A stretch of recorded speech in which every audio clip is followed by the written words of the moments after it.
As I was saying, I saw this video by one Masubo. He was thumping his chest, saying that he's going to visit now the alleged deadbeat father, and he's saying that he has called that father has called him, and I was like, if this father is truly the father of Marwa, who said that he did not want to bring conflict to Marwa when he was growing up, why does he want to bring conflict now? Hasn't he watched Marwa's videos to see who are his enemies, who are his friends? Why is he choosing to work with this guy? And he's saying that, oh, I've called him, I've called, that Masubo was saying, oh, this father has called me, I will go and see and listen to what he's saying, despite having been told and warned by everybody that he's doing the wrong thing. But because he wants to show the world that, oh, I am the macho man, I am the El Matador, I am the Roman Reigns of this village, I will go there and I will do an interview. I have a few questions that I want to go and ask this man. And I was like, what questions is this that he's going to ask that he did not ask in episode 1, episode 2? Now this will be episode 3. No, this will be episode 4, because episode 3 is that one that he came here with Wandake's father saying that, oh, I did not threaten. Oh, nobody has been threatened. Now episode 4 of the Korea novella, you know, I named that his movie, because it's sort of a movie. I was so kind enough to give it the name Korea novella. So he said he will go to to that man, and he has some few questions that he's going to ask. And I was like, are you going to ask the before, how Marwa's life was? Do you want to go and compare whether he was wearing pampers or napkins? Whether he was eating Cerelac? What is it called? Cerelac. The Kikuyu in me. My tongue is heavy. Cerelac. Yes. Or you want to go and find out whether he used to eat Cerelac or he used to eat cute bananas. Or you want to go and find out whether he used to drink naan or lactogen milk, or used to take cow milk. Those are the questions that you want to go and ask. We are here waiting. We want to come and take that, to be served that tea hot. And we are here waiting because you stamped your chest and said, oh, I will go. And everybody had bashed you. People had told you you're stepping on hot ground. You should leave family matters, leave them aside. Everybody, even your CEO, they all bashed you. But because you want to show the world that, oh, I am the Rock. You know that wrestler called the Rock? You want to show people that you are the Rock and you don't fear anybody because you are the lion. Hey, you said you will go.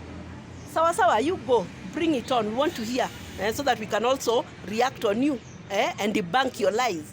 We want to see. We want to hear what you have to bring. And even Carrot, the Bugoma lady, she also bashed you.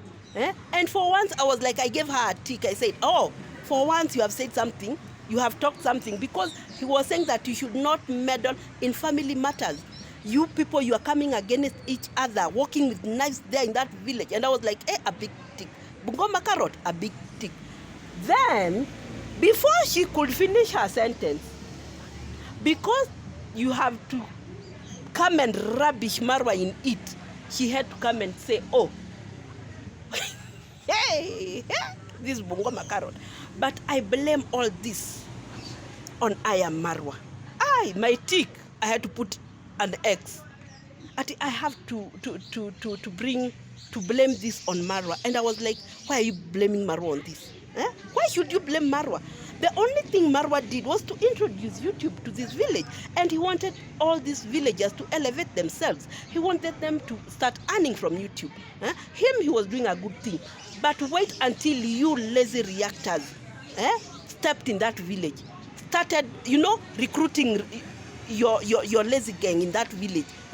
You started having your followers in that village. Everything went on a haywire. And that is why you started seeing that people have groupings. And by the way, there are only two groups. There's only those who are for Marwa and those who are not for Marwa. We don't have other groupings. Either you are for Marwa or not for Marwa. Wachani kwanza kusema ati, oh, there's Team Rindima, there's Team whatever. No, Team Rindima is Mayugno and his subscribers. He calls his subscribers by Rindimas, Team Rindima. Just like the way On Trending can call her community She calls them the trenders. It's how like Dim Wango, she calls her team Team D to the core. Yeah. So even these teams, we only have 2 groupings there. Either you are for Marwa or against Marwa.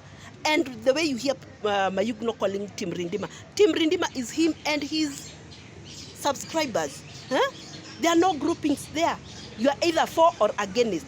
And you know what? Marwa is unstoppable. Whether you come here and rubbish his name, whether you come here and say Angashia Diresha Ikurupire, Marwa is unstoppable. And I said Marwa is unbogable. You people, you are just stumbling blocks. You know, like in a race when you're going that around that field, there's this thing. What is it called? They come when they are racing. They come and find these blocks. You jump over it. You run. You find another stumbling block. You jump. That is what Marwa is doing. Marwa is coming, running, doing his race, and when he finds a stumbling block called Max 0, he jumps over. When he finds another stumbling block called Modesta, he jumps over. When he gets a pool of this woman called, what's her name? This Bungoma woman, he comes and passes over. Why? Because you know what? Marwa is unbogable. And I told you, he is singing that song, I am unbogable, I am unstoppable, I am unbeatable. Hey, who can bogo me? Who can bogo me? Nobody can bogo Marwa. Why? Because he has a big God.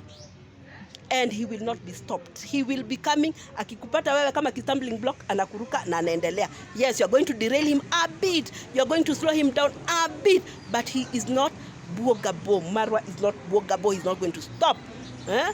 And that is why you could come bash Masubo, tell Masubo you did all this, you did this bad thing here and there.